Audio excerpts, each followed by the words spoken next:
네, 지금 국회 현장에 그 취재 기자도 관련된 내용을 좀 정리를 한 것 같습니다. 송재인 기자 지금 나와 있습니까?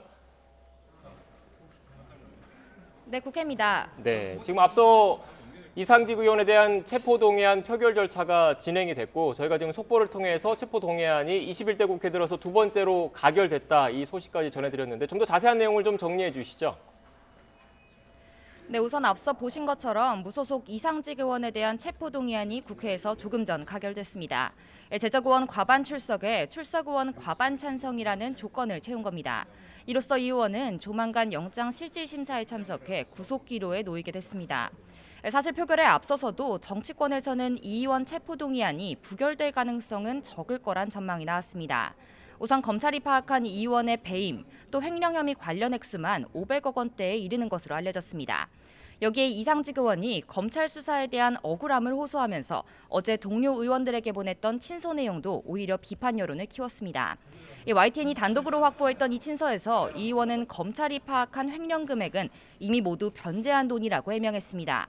또 회사 돈으로 딸에게 값비싼 외제차를 리스해 준 건 맞지만 과거 교통사고를 당했던 딸의 안전을 위해서였다고 설명했습니다.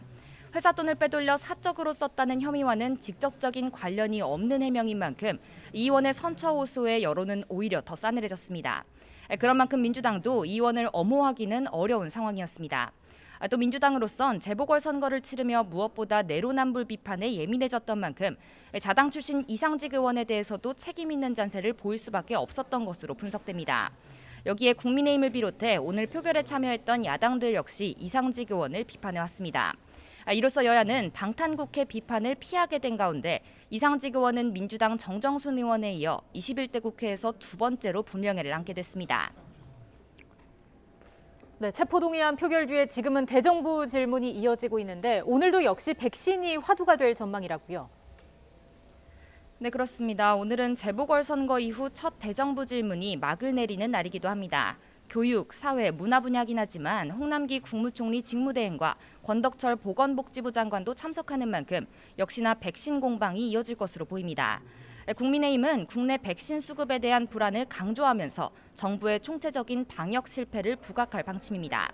어제는 모더나 백신 공급 시기를 두고 홍남기 총리 직무대행이 청와대의 기존 계획과는 다른 설명을 내놓으며 야당의 거센 질타를 받기도 했습니다.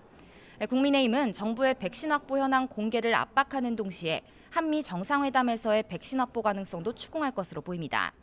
반면 민주당은 오늘 대정부 질문에서 백신 수급과 관련해 정부에 힘을 실을 전망입니다.